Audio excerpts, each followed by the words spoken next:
CL Star 近期又有新搞作啦，因為早前佢哋4個就獲黃偉文填詞寫咗首關於失戀嘅歌，為咗宣傳可以去到幾準 ，CL Star 就決定為失戀者提供慰藉服務，仲要4個都各有特色添。呢個概念咁抵死，究竟係邊個諗嘅呢？呢次就要多謝安仔啦，即係安仔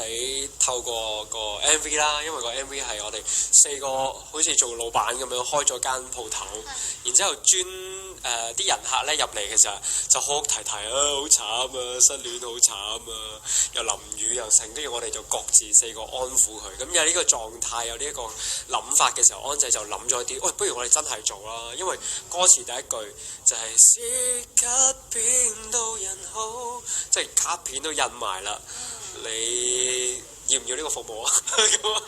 我哋嗰4個失戀服務就係我哋4個各自去諗啦，咁4個都唔同嘅，咁有啲就係浪漫派啦，有啲咧就比較實務啲嘅。超峰、安仔同阿 Jace 嘅失戀服務都好受歡迎，而 King 就話佢自己嗰個電子打小人服務最唔受歡迎啊！會諗到用打小人嚟安慰失戀者，唔通佢自己成日打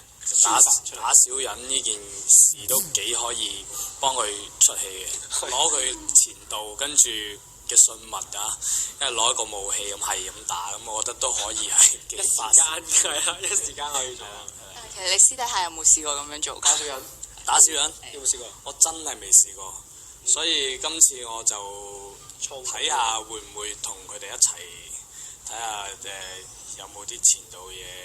攞出嚟一齊打。或者你都攞埋前度嗰啲嘢出嚟一齊打。睇下啦，睇下因應我當日嘅心情啦，睇下需唔需要發泄啦，我覺得。其實每一秒都有好多對情侶失戀，所以 CL Star 都話要細心揀選每一個寄信嚟嘅失戀者，睇下邊個最感動到佢哋先提供服務㗎。但咁樣睇信法咪有排睇？其實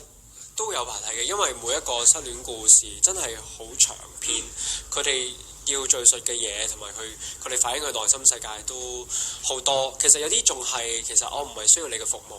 我唔係需要俾你揀選，但係我想同你分享。我覺得我講咗俾你聽呢，我已經舒服晒啦。但係你哋會唔會覆返嗰啲粉絲啊？私底下即係可能睇到啲特別啲嘅故事咁樣。想啊，但係有啲都唔知點覆。其實平時都會覆㗎，即係平時有啲佢純粹話我要考試啊，你可唔可以俾啲支持我啊？咁我哋都會即係，因為其實我哋真係一句説話，其實對於佢哋嚟講係好重要，同埋係可以開心一日，或者真係可以因為我哋嘅説話而真係各科，可能真係努力啲去温書喎。咁所以其實覆到我哋盡量覆嘅咁。